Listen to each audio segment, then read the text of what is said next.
So I was in my 40s the first time that I looked in the mirror and I thought, "Who the heck is that?" And it's like something in my face had shifted. Like, and I was really shaken. And I think that that's when I started to feel old. Oh, girl, I've had many mornings like that. Yeah, that's not good. And I would have told you that it was how I looked that was really shaking me up, but no, now I know it really wasn't, because after that, something sneaky started happening and running underneath everything that I was thinking. I'd think about doing something new in my life, and there was this quiet little voice, maybe not so quiet, going, "Well, that ship has sailed." Yeah, mine wasn't a quiet little voice. It was a big old booming voice, and I kept telling her to shut up. Shut up. It was really getting in my way for years, and I didn't even know it. And I'd feel like an ache or a pain, or I'd grunt getting up from the chair, and I'd think, "Man, I'm getting old." And I didn't like the job I was in, and I felt stuck because it felt like it was too late to move on or change. And you start really thinking that that's your reality from now on. Yeah. It doesn't feel like a belief, it feels like a fact. So where did you get it? Was it more like, so it wasn't a feeling, it was a fact, but where did it come from? That's the thing. It felt like a fact, but nobody handed me a book or anything like that. Nobody said it straight to me, like, "You can't do that, you're too old." It's just everywhere. It's in every ad for anti-aging cream. It's in every birthday card joke about being over the hill. I watched my parents have over the hill parties when they were 50. Every time somebody says something like, "Well, at your age," it's like a Mhm. diagnosis. And you don't sit down and decide to believe it. You just soak it in for 40 years. And yeah, Well, then it comes out of your mouth and then you're shocked. right. It's like, oh, and Did it's I just say that? yeah, and it sounds real. It sounds like common sense. Mhm. So who said that you're done or we're done at a That's certain, what was the cutoff? Like who said this age, this is it, and then you're old and elderly after that? I think 40-ish was probably what was in my brain, and definitely 50, forget about it. Mhm. And it just stuck. It's stuck in my head. Ugh. Yeah. Well, our guest today, Miss Sally Duplantier, has spent a lot of time in this territory. She's a gerontologist, a researcher, and she's the founder of Zing. She retired. Then she retired again, and then she went back to school for a master's degree, and now she's getting her PhD. 40 this go I think going back for the master's degree was Mhm. 45 years after she finished college. That's right. 45 years. That's brave. I'm just going to say that's brave. And you go, girl. Epic. And then now she's had 7 peer-reviewed papers. She's working on that doctorate, like I said, right now. Sally, Mhm. welcome to Salty Sisters. It is such a pleasure to be with you, Yvonne and Kat. And of course, I was smiling about the stories we tell ourselves. And of course, I'm in my 70s now, and I'm thinking, oh my God, you felt that way at 40? Oh my gosh. But we do. And I love everything you said, because it's not like we get a letter, Mhm. we don't get an email, a memo, but somehow these internalized beliefs about age and what we can and can't Mhm. do, they're so prevalent, aren't they? Yeah. And let me just say, anybody who's listening in or watching us, and if you want to put something in the chat, we will make time to bring it to Sally and she can answer it live. Yeah. Yeah. So, Sally, what did it feel like to go back to school after 45 years? Well, so what was interesting is I'm going to give you a little bit of history. I started my first business when I was 28. Totally different field, technology, training, and it was interesting being 28, because people said I was too young. It's a little bit like you can't win. I would get things like, "Oh, honey, is that your dad's company? Is that your husband's company?" As if I was too young or too female or too short to have my own business. So I sold it after 25 years, said I was never going to work again, and then worked for another 8 years in a totally different field, leadership development. And then I retired. I have great retirement party pictures. And then I said, I'm never gonna work again. And that lasted about 16 months, and they were great. But I still felt that I had more to do.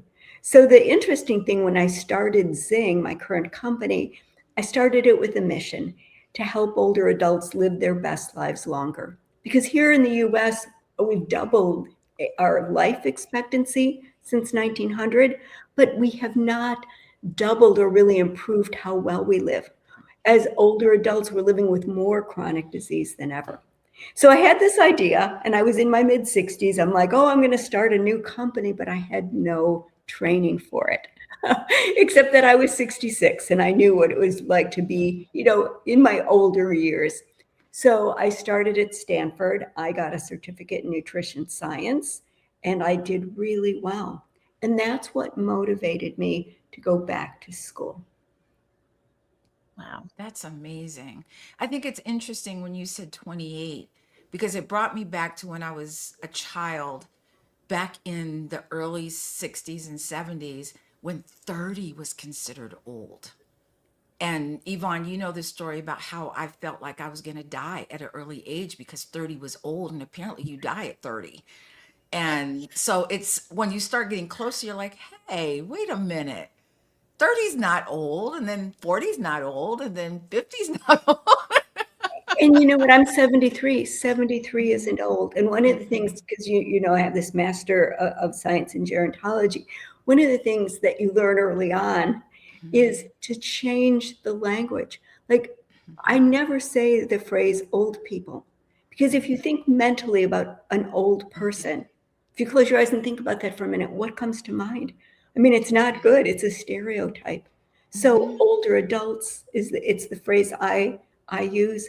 But old, unfortunately, in this society has a very negative connotation. Yeah, I say it's like it's like we've all added an invisible E onto the end of old, so it's like a 4-letter word.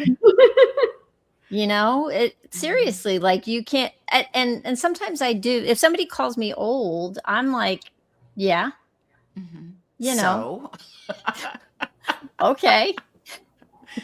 well, Sally, I think we need to come up with a new word for people who are, because as we age, I think we're becoming more vibrant, more in who we are supposed to be.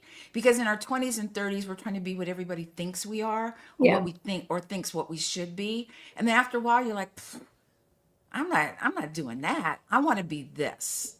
Yeah. So that's your homework, Sally. No. So there's a wonderful book by Louise Aronson, and she's a geriatrician here at UCSF in California, and she wrote a book that was shortlisted for the Nobel Prize, and she calls it elderhood. And I love that phrase, elderhood. I like that. Because, again, I think, her point in this book is the same as what we're saying. Just because we are a certain chronological age doesn't mean that we are done. I really believe that we're never too old or too young to make a difference in the world. And I get up every morning believing that. Yeah. Elder has a whole other connotation, doesn't it? It's like elder comes with that idea of respect and wisdom, and it just has a whole different feel than old. Yeah.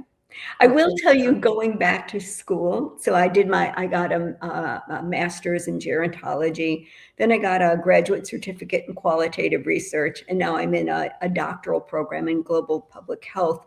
I am the oldest person in all of those cohorts. I kid about getting the master's degree because I was the only kid in our graduating class who was also on Medicare. Okay. And you go in initially thinking, can I keep up? Like, am I antiquated? There's a lot of self-doubt. And what I've personally found is that, I don't know, I have decades of good study habits, and I have decades of life experience upon which I can build this new knowledge, I love school. I love it. I always loved school as a kid, but I'm loving it now. Did you feel like anybody was looking at you sideways as the older student in class? Did that ever feel, like, awkward or I will tell you that in the programs that I've been admitted to, I do not feel that. I do not feel that at all. In fact, in my current program, I'm at Indiana U. I had a wonderful conversation with the director of the program, and I was a bit of a square peg, and I think she embraced it. Like she really did. That's awesome. But I was turned down by a school. And I really, when I decided to pursue the doctorate, I didn't fill out the formal application. I had a meeting with their director, and like the message I got was like, "How much shelf life do you have left?" You know, it was more about like going through this program so that you can contribute meaningfully in the field of public health.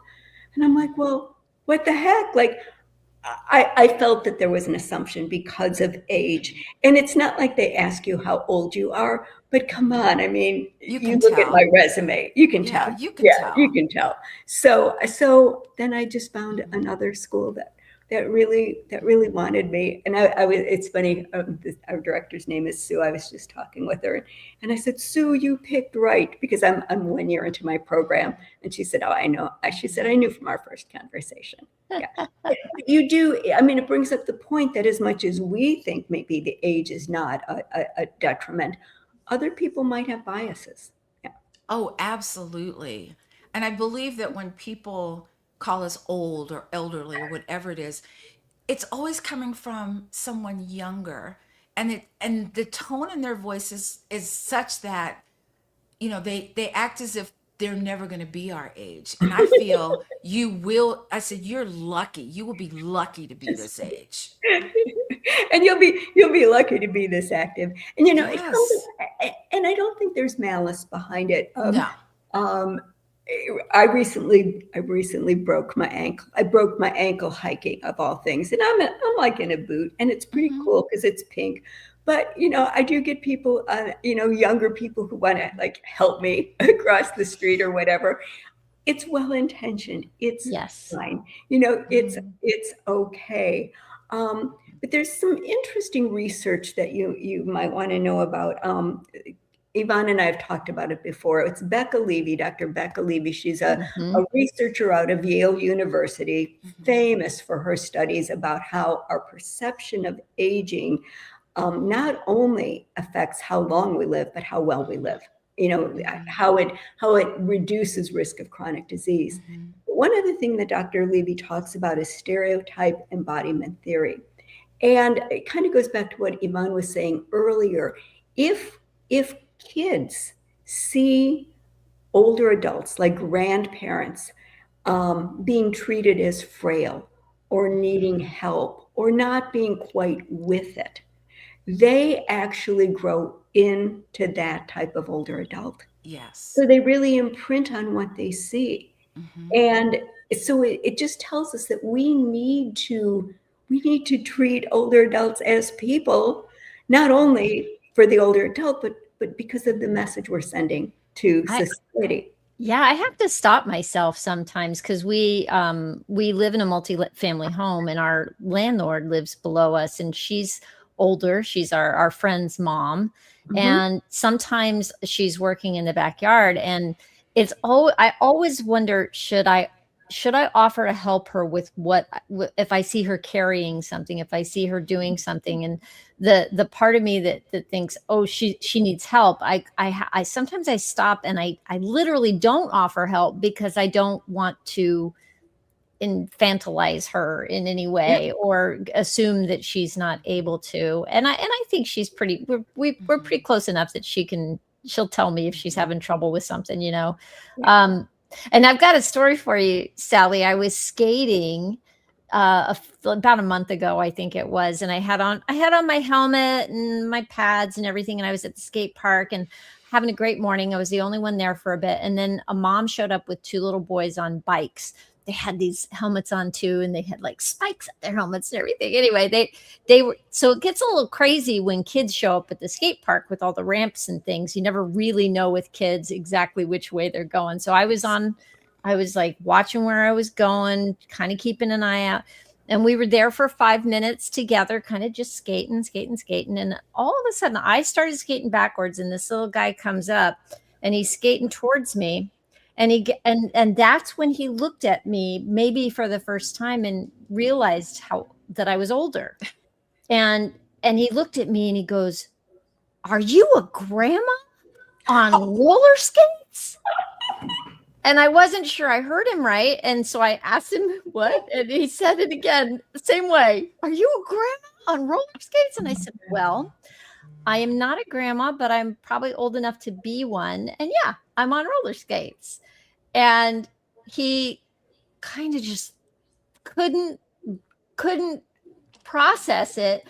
And he went riding off up the ramp to his brother. And I hear him at the top of the ramp go, "That's going to be a grandma on roller skates." He's like yelling it, I was like, oh my gosh. And I just thought it was hilarious. But also I was like, well, okay, cool. Two things here. He's already absorbed the message, right? And I got a chance to change something there for him. Yeah. And so I saw it as a total win that day. Well, I love that story. And there's one more lesson here, Yvonne, and it's that you're doing something a little bit hard and a little bit scary. Now, maybe for you, going out to the skate park is not scary. It would terrify me, let alone skating backwards. But I also think that as older adults, if we want to start seeing more possibility in our lives, sometimes we have to get outside of our comfort zone. So like for me, going back to school was clearly that. And I kind of picked it because I like school. You might pick skating because you can still do it. I love. Oh, but I thought I could. And then when I did get on my skates for the first time, Sally, I was terrified. I would be terrified. I didn't expect to be. I thought I was just going to get on them like I had when I was 10 years old. It had been 40 years. I'm so glad to hear that. I broke these 3 fingers with not skateboarding, roller skating, and I was like, I broke my elbow in the fall, and then I thought, okay, I did a recovery for it, went to PT, did all the things. And all winter long, I kind of was like, am I going to be too afraid to get back on my skates? Do I even want to get back on my skates? Because it is, there's risk involved, for sure. Yeah. What's one of your examples of like pushing yourself outside your comfort zone? Starting the podcast. Mine was starting a business at 65. Oh yeah, that too. Join the club. I started Zing at 66. It's like never too old. # never too old, right? Yeah. But Sally, I have a question for you. So as we age, there's been a lot of talk of, how to keep your brain healthy. And, there's this picture in everyone's head that as you get older, you decline, your brain declines, your body, blah, blah, blah. Through gerontology, as a movement specialist, I understand that movement fires up your brain, whether it's walking, whatever it is you're doing. What have you found in gerontology that of keeping your brain active and keeping it, not, I want to say alive, but that's not the right word, but just keeping your brain healthy as we get older? Yeah. So this is a great question. So I'm going to connect that to research because I am a researcher, and I'm going to connect it to the pillars of lifestyle medicine. So lifestyle medicine is an evidence-based approach to the role that things like nutrition, movement, sleep, stress management, social engagement, and avoiding risky substances can play in keeping us healthy. And kind of adherence or adoption of these lifestyle practices can reduce 80% of chronic disease and 90% of US-based hospital costs. So clearly there is a connection between these pillars and brain health. And this has been cited in, there's the Lancet report on dementia prevention. It comes out about every 5 years. The most recent one was in 2024. So, for example, I'm going to start with movement. High correlation between cardiovascular exercise, just 150 minutes a week, and even strength training in reducing the risk of dementia. 45% of dementia can be reduced, the risk can be reduced or prevented through lifestyle choices. So movement is one, nutrition is another. You've heard of the Mediterranean diet. It's mostly real food. It's fruits, vegetables, whole grains, nuts, seeds, some fish, and it's what you're not eating, like all the sugar and processed foods. Social engagement is extraordinarily important, and it's actually lack of social engagement is one of the biggest risk factors as you get older. Managing your stress, very important, and avoiding things like alcohol and tobacco. So I'm not saying never have a drink, but alcohol does reduce brain volume. And as we get older, our brain volume decreases anyway, so why help it along? So again, I think lifestyle choices are important. A lot of the area that I work in are people in underserved communities who can't just make the same lifestyle choices we have. Because not everybody can just go and pick a healthy meal or exercise in a park. They don't have safe places. Right. So that's a lot of the work I'm doing with nonprofits and research I'm doing. I love the phrase. Did you say it was lifestyle medicine? Lifestyle medicine, yeah. I love that phrase. I don't think I've ever heard that before. Yeah, they can look up the American College of Lifestyle Medicine. It's healthcare professionals, it's allied healthcare professionals. There are different certification tracks to become certified in lifestyle practices that support healthy aging and overall physical and mental well-being. Wow. Well, Sally, I have one other question. A lot of people know this. I'm pretty sure they do. That if they move, if they eat well, why aren't they doing it, Sally? It's so cool. So I give a lot of presentations, and you would love my this graph I have, and it shows the gap between knowing and doing, and it's this like big chasm. What is that? It's so funny. The gap between knowing and doing. I think it's human nature. And I have to tell you, I don't always I'm my own lab experiment on healthy aging, but I don't always make the best choices and I don't always want to. So we have to give ourselves a little bit of permission. Yes. But I also think that it can be overwhelming. There's so much information. I just listed things you can do to keep your brain healthy. I must have listed 5 or 6 things. That is overwhelming. And I think people need to start somewhere.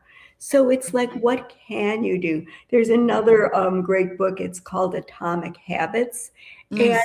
And the author writes about how, like, if you want to start an exercise program, maybe the first thing is you want to start walking, you take your shoes and you just put them by the door. And you put him by the door every day. He wrote about someone who just drove to the gym every day and just sat in the parking lot. So I think part of it is starting small. And then I also think there's a lot to be said about accountability. When I was listing things, the things that help with, prevent dementia, restorative sleep is one of them. Boy, I had a hard time getting to bed on time, same time every night. I was notorious for staying up too late. And then I got an accountability partner. Her name is Joan. And for the last 6 years, we text each other every night before bed. And we're honest, if it's, if we're late or whatever.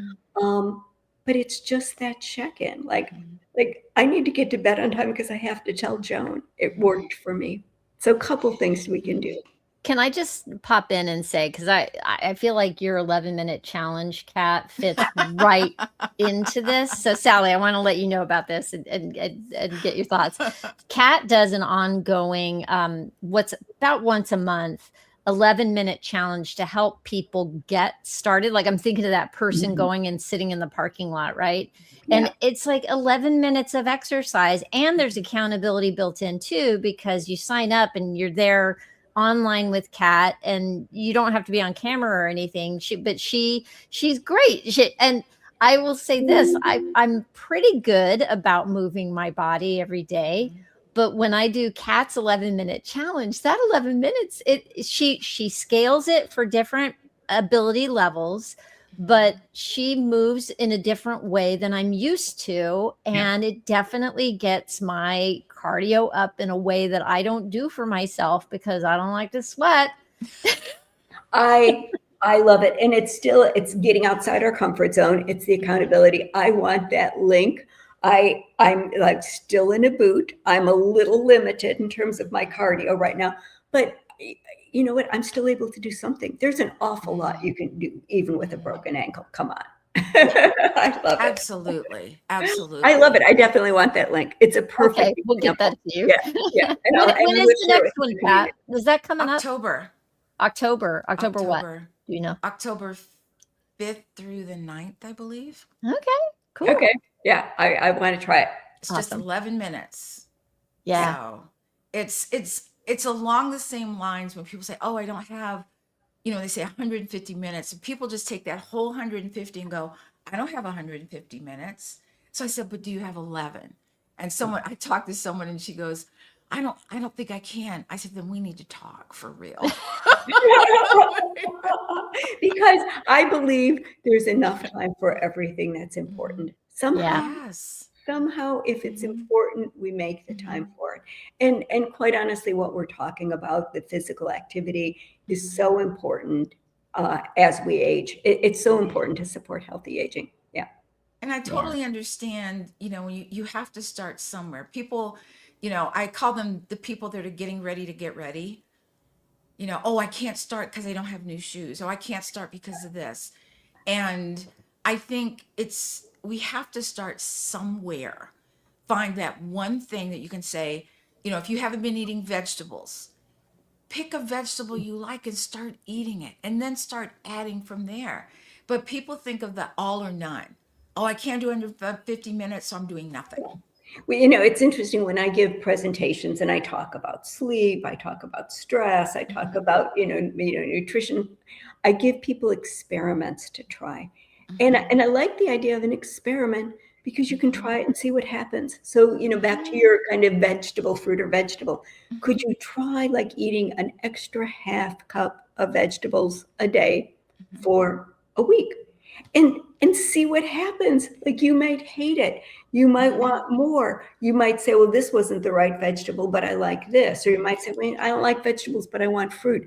But I'm a researcher. So it's like, you're your own lab experiment, see what happens. And don't pick 5 or 10 experiments, pick one. I just want to pick one to try for a week, and then you can go on to something else. Yeah. Absolutely. Yeah, one little change can trigger a cascade of other changes, but I think it's important to start with one and don't put any pressure on it to have it be anything but that one little thing. Yeah. And just be open to it, know? And be curious. Yvonne likes to say, be curious. Just say, what would happen? How would I feel if I added this one fruit or vegetable, or if I walked for just 10 minutes after a meal or something like that. Yeah. So I think staying curious helps me too. If something presents itself and I'm like, oh, and I'm like, no, let's see what this is about. Let's chat I'm about gonna give you a little experiment and your listeners an experiment. So in sleep research, one of the most important things people can do is get morning sunlight, even 10 minutes. Being outside, especially if you're walking, especially if you're moving. We have 24-hour clocks, but our bodies, our circadian rhythm, it's about 24 hours and 11 minutes. It's not quite synced up. And so getting morning sunlight within about an hour of waking up does 2 things. It helps reset your clock. You kind of get back in sync with the clock. And it also releases serotonin. So serotonin is our feel-good hormone. And light on the retina, especially in the morning, is very powerful. So like that's a little experiment. What would it be like? Oh, I can't go outside for 10 minutes. Well, could you go out for 1 or 2? You know what you're making me realize, Sally, is that some days I don't make it. Today I didn't. I had a lot on the docket today. I got a lot going on, and and I did not make it outside. And I can feel the difference on the days when I do versus the days that I don't. But I think what stopped me is that idea of you're saying 10 minutes can make the difference. And if I just say, I could just go out in the yard and walk around for 10 minutes, it doesn't mean I have to leave the house. I don't have to go anywhere. I can literally go out and just walk around the house a little bit, take it all in for a minute and not, it's like, it's like when it's not enough time in my brain, I feel like, well, I don't get to go skating. I can't go to the beach for a walk. I don't have time to go walk around the neighborhood, but I'm limiting myself. And that 10 minutes could still make a difference just to go out in my yard. Yeah. And that's 10 minutes what I have to do to get my strength training in, because I don't like that as much. And it's so important. Like I have some weights that are sitting there for after the show. I have 15 minutes before my next meeting. I can do something. I can do something. And honestly, ladies, I might have blown it off and just put the weights away, but now I'm going to do it. I don't text me when you're done, Sally. Text me when you're done. I don't get all that sweaty when, just like some biceps, come on, you can do something. You can do something. I had a woman that was saying, oh, I really want to walk, but, I don't have time to go. And I'll say, can you walk around, just in where you live, in your house? I said, do you have steps? She goes, yeah. I go, oh, go up and down the steps. Yeah. She goes, that's it? And I go, yeah. Do it for 10 minutes. Yeah. Oh, I love too, Kat, your whole thing when people tell you they can't do squats. Oh, yeah. So tell Sally what you tell them. So people always say, they'll say, oh, I can't do squats. And I go, do you sit down? They go, yeah. Do you stand up? They go, yeah. I go, that's a squat. And they're like, oh. Yeah. And then you see their brain just going, oh, crap. What do I say now? Yeah. And, ladies, the other thing I think is, we're talking kind of about healthy habits, but I think on a more macro level, doing something, taking a step forward is also what propels us to think, oh, I'm not done yet. There's more in me. So, for me, like I didn't wake up one morning and say, gee, I'm going to go and get a master's degree in gerontology. I've told Yvonne before, like nobody ever grows up and says, I want to be a gerontologist when I grow up. I wanted to be a rock cat, but I'm 4'11" and a half. It wasn't going to work, maybe in my next life. But, I started now. I actually kind of, I did enroll in this Stanford course in nutrition science. So I did tackle something kind of meaty, but before then I'd done Stanford continuing ed classes. So it is this idea of kind of something that's small and manageable, but maybe outside your comfort zone. And then you see, do you have success? And then that success will propel you. And then I loved what you said about stay curious, because quite honestly, you never know where this is going to lead. And I will tell you, I am doing work in my, early 70s. I never had any idea I would be doing it. And I love it. But a lot of it's been surprising for me. I have a question, Sally. Do you feel as though staying curious, going outside of your box a little bit, help with those feelings of feeling invisible, or, you know what I'm saying? Like, because when you go out, when you went to school, you met other people. Maybe they were younger than you, but you were able to have conversations with people that you never would have had a conversation with if you didn't have the curiosity and the want to get that degree. Would you agree with that? No, I definitely agree with it. And I would tell you that even now, I have to push myself a little bit. Yesterday, I had to drive to Oakland, which is not that far far. But, I live on one side of the bay. Oakland's way there. I'm not the best with directions. Even with GPS, I can mess it up. And it was like an amazing trip. I met some of my colleagues. I do research with the Ronald McDonald House. I took a tour of the new facility in Oakland. We had lunch, totally outside my comfort zone. The restaurant we picked, it was great. I have to push myself a little bit to do stuff because I can get into my routines and like those too. We Yeah, all I have do. a question because I'm thinking, yes, we can all get into our routines, but then let's say somebody watching right now, they want to do something and they genuinely can't afford it, or maybe they're caring for a parent or being a caretaker, or they're just simply exhausted because of the work that they're doing. How do you tell the difference between when you have a real obstacle and a story? And if you do have a real obstacle, like how would you suggest that somebody manage that? This is such a good question. I don't think I have an easy answer. I would love to hear from both of you as well.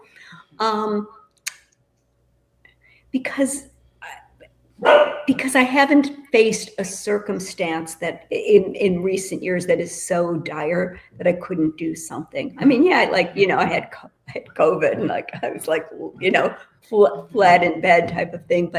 But I really, it's a great question. I'm going to ask Kat how she would answer that. I want to think about it a little bit more. Well, I was in that situation of caretaking for not as long as a lot of people are doing it. I did it for 2 or 3 months and it was exhausting.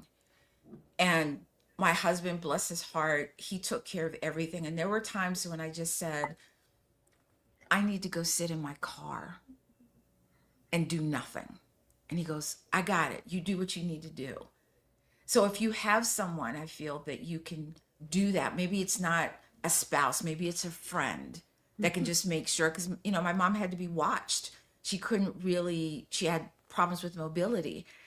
But if you have someone that you can say, can you give me this much time where I go in my room and I might watch, I don't know, some show that makes me laugh. You've got to find a way to take the pressure here and do this with it as much as you can. And the more you can do that, the more it gives you that space, that you take a breath thing, because it's hard. My blood pressure had never been so high ever. And it's difficult to do. And when you're working outside the home, you're trying to take care of yourself, you're trying to take care of your house, you're trying to work, you're doing all these things, you lose yourself. And if I had any advice, do not lose yourself in the process. Yeah, that's exactly it. You lose yourself. I'm going to go back many years to when I was in my 40s, actually. And I had kids late. So my kids were still young at that point. And financially, we were, I had to work full time. And I was in a job that was not a good fit for me. And it was not a good fit for my mindset either. And I felt so stuck. And I had started my work as a photographer, but doing it on the side. And I didn't have the confidence that I could go full time.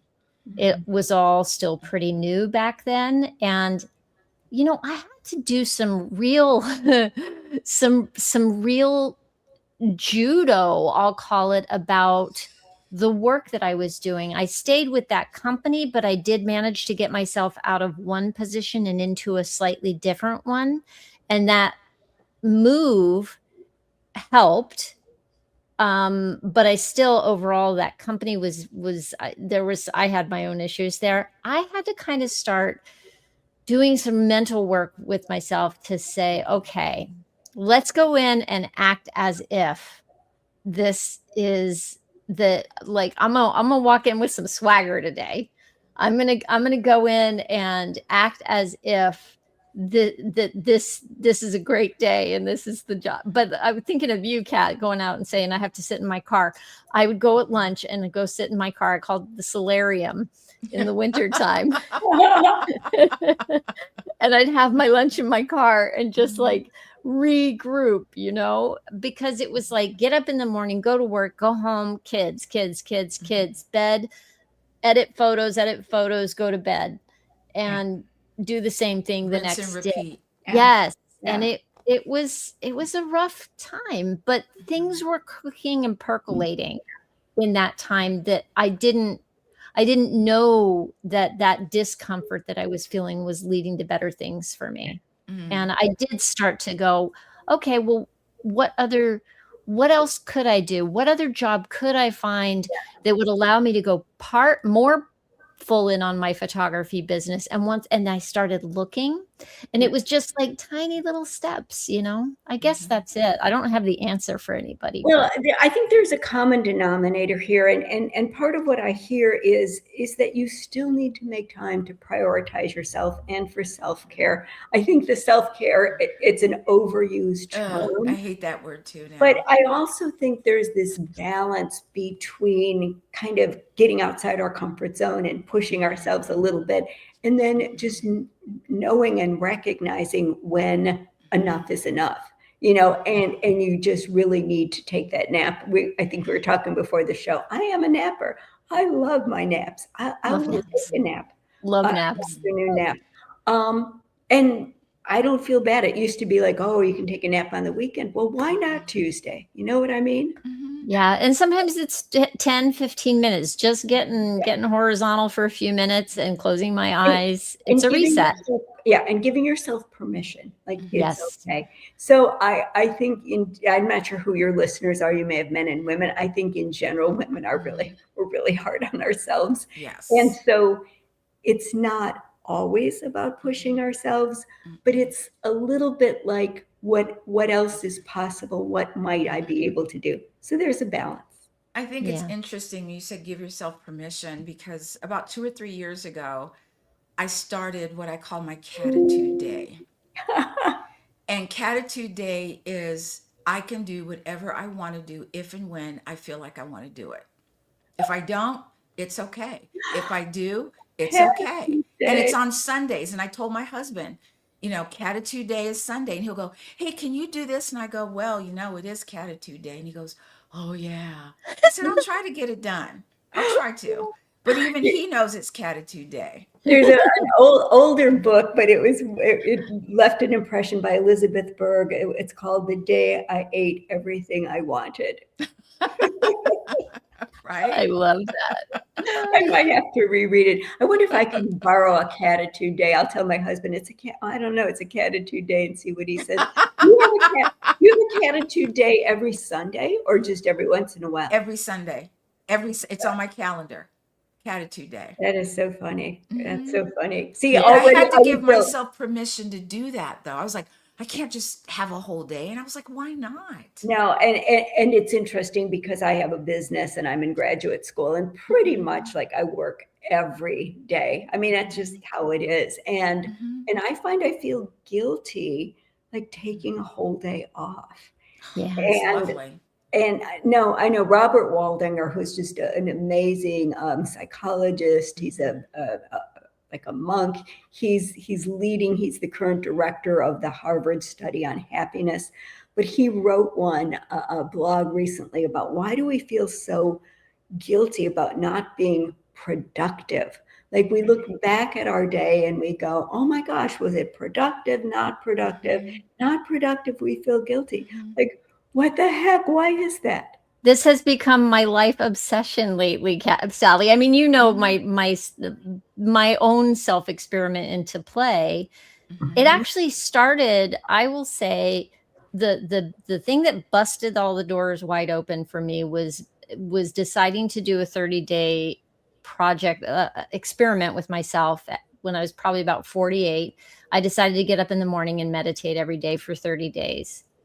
Again, we're talking one little thing, right? Well, two things. I meditate and move my body somehow. Didn't matter how. And I got up an hour before my kids, and I'm not a morning person. So that was a real challenge. I had to set my alarm across the room so I wouldn't hit the snooze button. But it turned into, after a couple of weeks, oh, I genuinely feel better. And then I started going, well, how do I support this so I can keep doing it? Well, now I need to go to bed a little bit earlier. And that started to do that. And then now I'm like, maybe I can't take a whole catitude day, but we can put little play breaks into our day that I get up from my desk and I have a little dance break sometimes, or I have a hula hoop hanging up over there and I might hula hoop for a couple of minutes, literally a couple of minutes. Take a nap for 10 minutes. And if you can give yourself the permission to not be productive, doodle. It could be anything, but I think it's a life changer to give ourselves permission to not be productive. I have a Havanese named Bella, who's the love of my life, and I've taught her the command joy break. And I can't say too loud because she's here, but she's like, Mom sits too much. Like I'm, at my desk, at my computer, and she's like laying there in her poof. And when I say joy break, Bella, we go outside and we just hang out outside. And we have a beautiful backyard. We overlook a canyon, so we can move a little bit. But it's just that idea of smelling the fresh air, getting outside, getting some movement. Then we can go back. Isn't that lovely? Joy break. My dog. I love it. Joy break. I'm totally stealing that, Sally. You can steal it. When we do those things that don't require, like I recently, not recently, it's been about a year. I used to love the game of jacks back in the day. And I bought some jacks, and I find that when you take whatever these breaks, whatever you want to call them, it brings forth things that have been back here for so long. And you start thinking, oh, wow, maybe I should go do that. That sounds awesome. But as a business owner, what I found is when we take these breaks, I become more creative with ideas when we take those types of breaks. Because when you're under stress and you don't take those breaks and you're trying to be creative, I don't know about you guys, but I cannot. It's just it's not there. But when I take the catitude days, when I take time to be playful, I find that I'm more creative. There's a lot of scientific evidence about what you just discussed, Kat. So it's not only have you experienced it, but it's demonstrated in peer-reviewed journal articles. Yeah. Ooh, indeed. Oh yeah, it is. Well, Sally, this has been a complete and total delight. I cannot believe how quickly the time has gone. Thank you for coming and sharing everything all this time with us. This is so fun. I feel like I'm on The View or something, and we're just sitting in, a joint living room, having a cup of coffee and having a great conversation. So lovely to talk to you both. I really want to do the 11 minutes. I'm going to find a way to make a catitude day or a catitude hour.